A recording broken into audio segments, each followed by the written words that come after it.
सीताराम उपाध्याय। और सीताराम उपाध्याय दिव्यांग थे जो कि गिर गए, और लोगों का कहना था कि नहीं, गिरने के बाद पुलिस ने उनको इतना पीटा कि उनकी मौत हो गई। नमस्कार, मैं संजय पांडे और आप देख रहे हैं समाज की बात।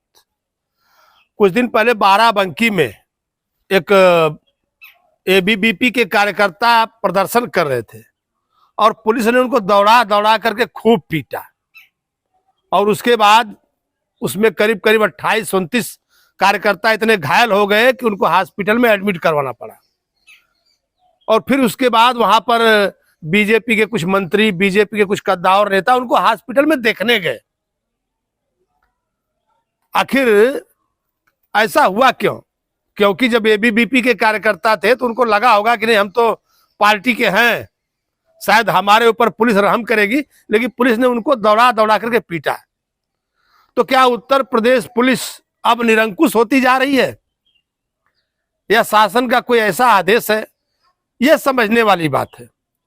और मैं आपको बताता चलूं कि एक घटना 9 सितंबर को नौनहरा थाना गाजीपुर में एक घटना घटित हुई। एक ट्रांसफार्मर के लगवाने को लेकर के विवाद के चक्कर में धरना प्रदर्शन कर रहे थे कुछ बीजेपी के कार्यकर्ता थाने के अंदर, और रात में बिजली काट करके उनको दौड़ा दौड़ा करके पीटा गया। और उस पिटाई में एक दिव्यांग थे बीजेपी के कार्यकर्ता सीताराम उपाध्याय। और सीताराम उपाध्याय दिव्यांग थे जो कि गिर गए, और लोगों का कहना था कि नहीं, गिरने के बाद पुलिस ने उनको इतना पीटा कि उनकी मौत हो गई। और उसके कुछ वीडियो भी आ रहे हैं, रात के वीडियो है, हल्के कम लाइट में रात के वीडियो, कई ऐसे वीडियो सोशल मीडिया पर चल रहे हैं। पुलिस लाइन काट करके दौड़ा दौड़ा करके उनको पीट रही है।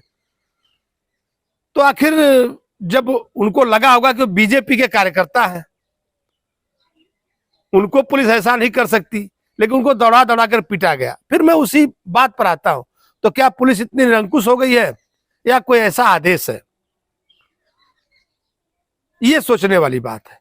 मैं आपको बताऊं कि कुछ समाजवादी कार्यकर्ता हमसे मिले थे।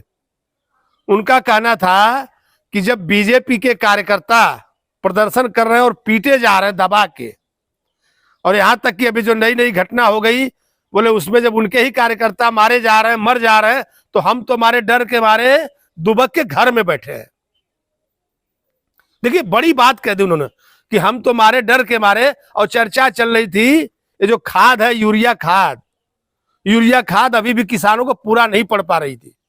तो कुछ लोगों ने कहा कि भाई, अगर आपको खाद नहीं मिल पा रही है तो आप सरकार के खिलाफ प्रदर्शन करिए। तो उन्होंने कहा कि हमारी हिम्मत नहीं है हम कुछ आवाज उठा सके, क्योंकि हमको मालूम है कि जब बीजेपी के कार्यकर्ताओं को पुलिस नहीं छोड़ रही है तो हमें क्या छोड़ेगी। और उस पर भी उनका खास कहना था कि वो भी बीजेपी के कार्यकर्ता, और ऊपर से वो भी ब्राह्मण।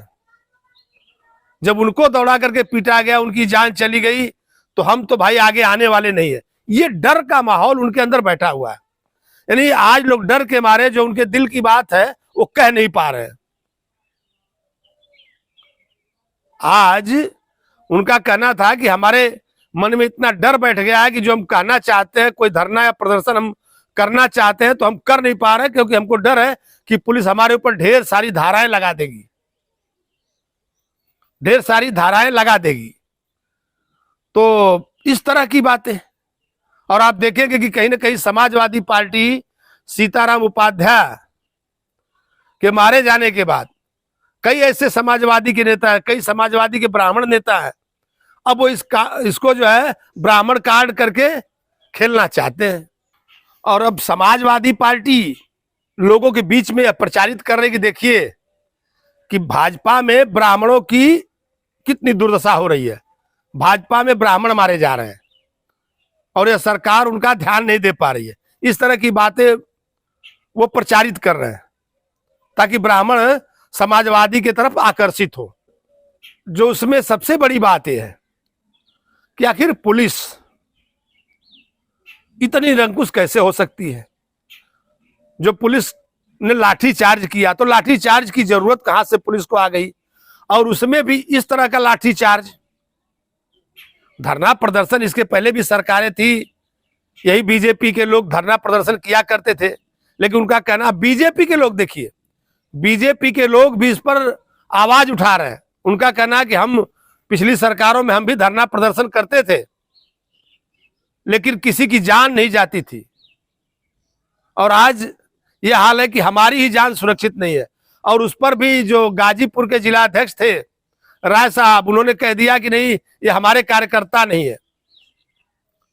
और जो गाजीपुर के एसपी थे, उन्होंने कुछ कार्यवाही की, 6 पुलिस वालों को निलंबित किया, 6 को लाइन हाजिर किया, लेकिन लोग कह रहे कि नहीं, गाजीपुर के एसपी को इस्तीफा देना चाहिए या सरकार उन्हें निलंबित करे, क्योंकि कहीं ना कहीं उनके आदेश पर ही लाठीचार्ज किया गया होगा।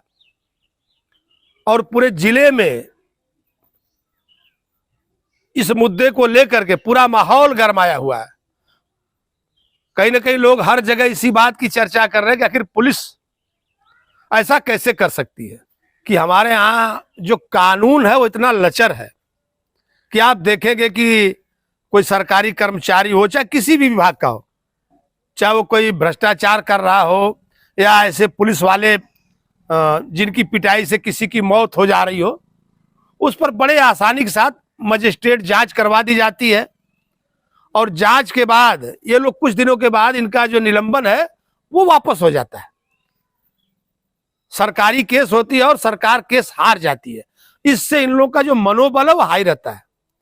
अगर उचित कार्रवाई होती तो जो पुलिस है वो इस तरह की हरकत नहीं करती, लेकिन उनको मालूम है कि हम जो लाइन हाजिर हुए हैं तो हम महीना भर लाइन हाजिर रहेंगे, या जो सस्पेंड हुए हमको मालूम है कि हम 2, 4, 6 महीने के बाद फिर हम बहाल हो जाएंगे। तो हमारे देश की जो कानून व्यवस्था इतनी लचर है, और खास तौर पर हमारे यहां लोग जागरूक नहीं है। क्योंकि आप देखेंगे कि इलेक्शन से लेके आज तक मैं तो अपने तमाम वीडियो में उस बातों को उठा रहा हूं कि छोटे से इलेक्शन में भी जो लोग हैं, जो मतदाता है, वोट डालने वाले लोग खा पी करके लोग वोट डाल रहे हैं, खाने पीने के ऊपर लोग झुके हुए हैं। तो जब आज भी आजादी के इतने वर्षों के बाद भी अगर एक वोटर खाने पीने पर झुका रहेगा तो यही सब होगा, ऐसा ही होने वाला है।